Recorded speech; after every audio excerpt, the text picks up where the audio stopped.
Hey everybody, Minpin here with another Clash Tools 101 guide. Today I'm really excited to announce and show you the new Arranged Wars feature in Clash Tools.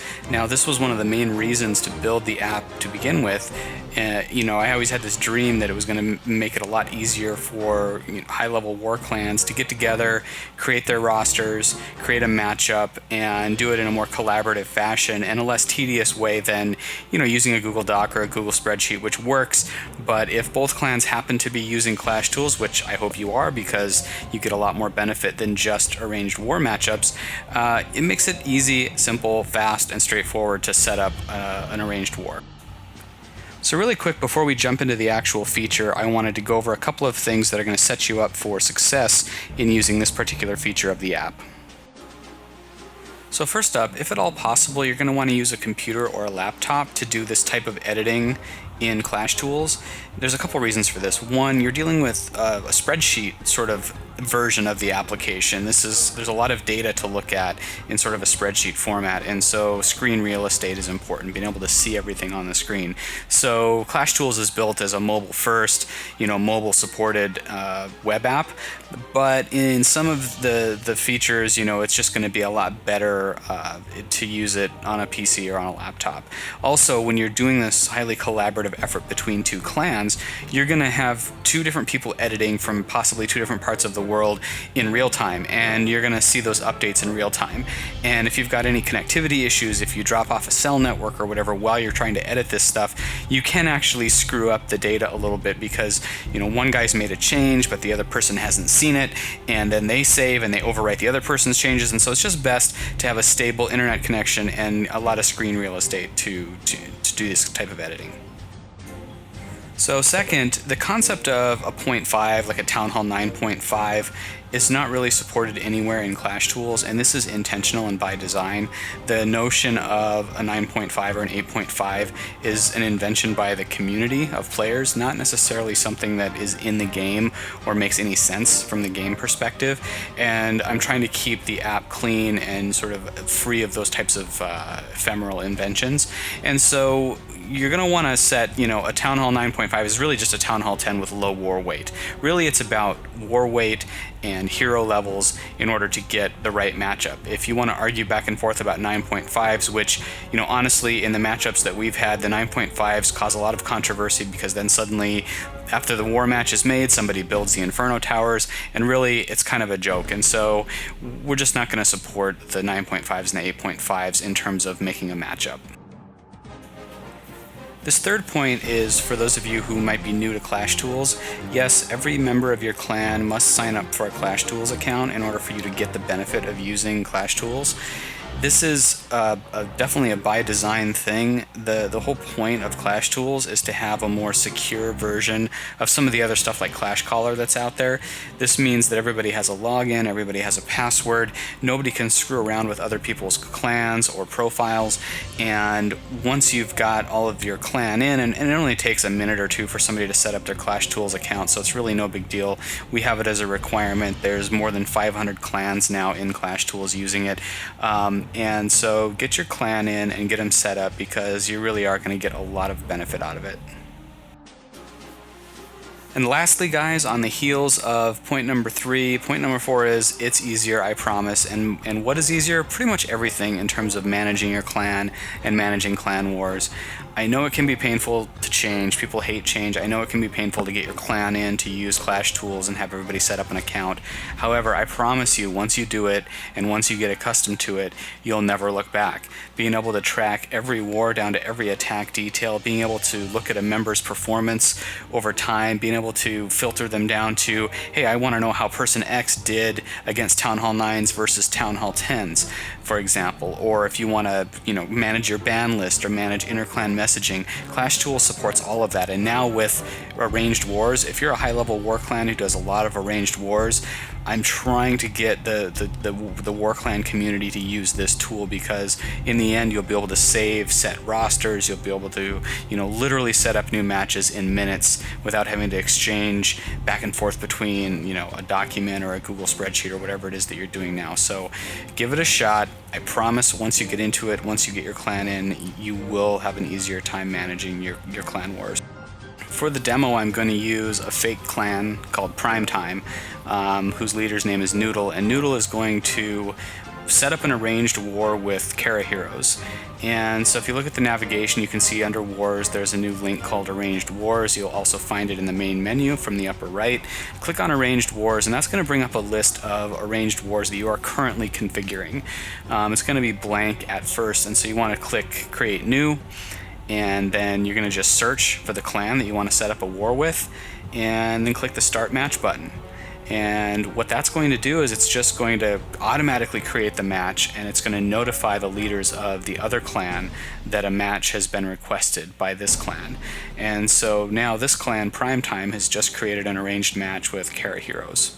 Let's go see what this looks like from the Kara heroes side. Alright, so here we are in my account on the Kara heroes side.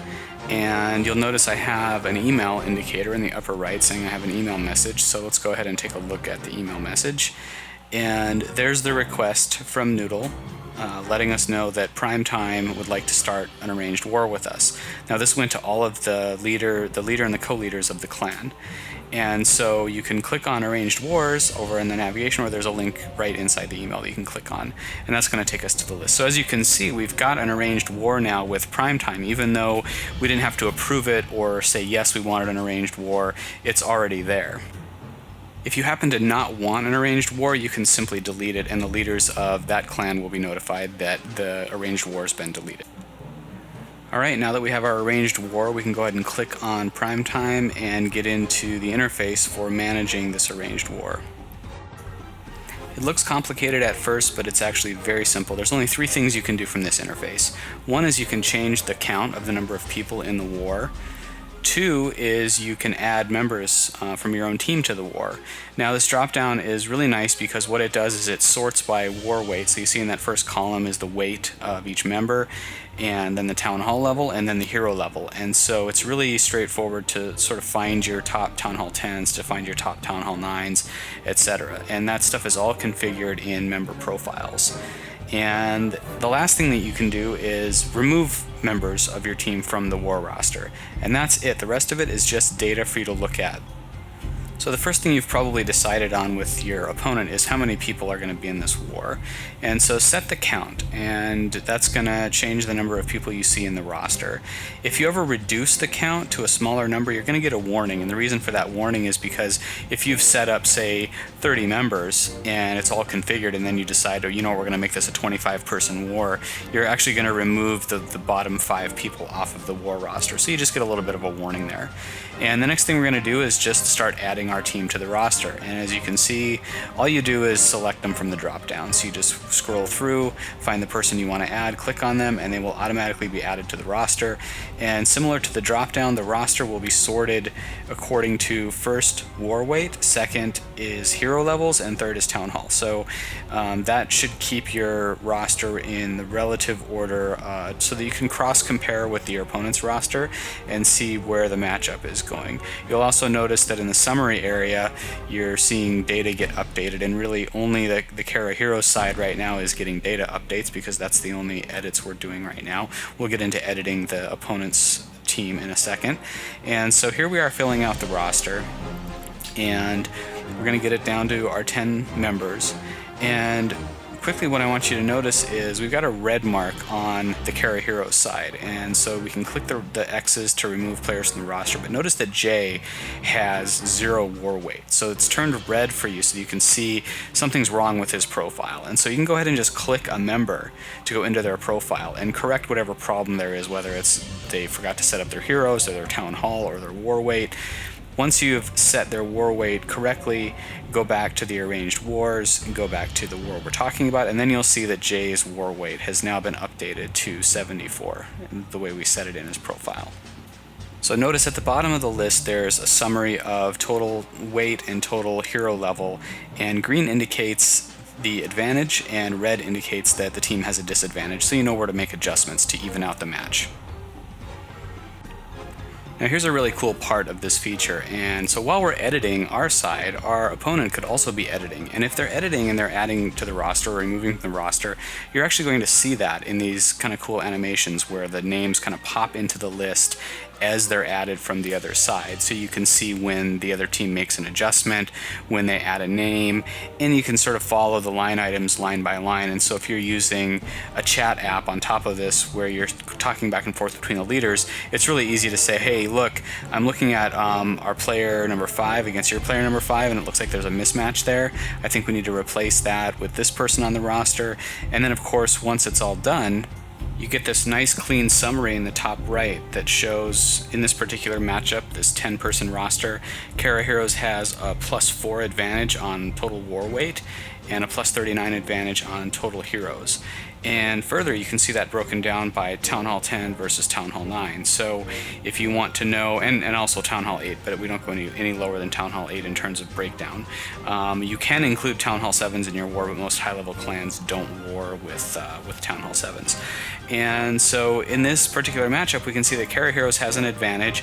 If Primetime wasn't happy with the match, they could suggest bringing in another member of their roster that maybe has higher heroes or heavier war weight or something like that, or maybe adding another lower Town Hall 10 to offset the match. Either way, this stays locked down, your rosters are locked down, and you can adjust it over time. You can increase or decrease the count, and you can just manage the sort of total weight and total heroes here until you're happy with the match. And that's all there is to it. This doesn't really do much more than give you an interface for managing it and setting it up by leveraging all of the data that you've already got in Clash Tools, which is your member profiles, their town hall levels, their war weights, and their hero levels, in order to have a lot less maintenance for the leaders of clans to have to maintain a spreadsheet and constantly keep people's heroes up to date. If you get your clan using Clash Tools and you get your clan updating their own profiles, this becomes a lot easier exercise, and literally you can set up a new war in minutes, have the match set, and then just decide when you want to start your search. Alright guys, well that's a wrap on setting up an arranged war using Clash Tools. It's a V1 of this feature, so I expect there to be a few minor issues. I do have a GroupMe group that's for support and feedback, so join that if you've got some issues or you've got something you want to suggest. Also, if there's any clans out there that want an arranged war with Kara Heroes and you happen to use Clash Tools, I would love to get together with you and set up an arranged war and actually use the tool to set up our rosters, because I think even though I've tested it, it's better to test it in real world scenarios in order to make sure that I didn't miss anything. And that's it till next time.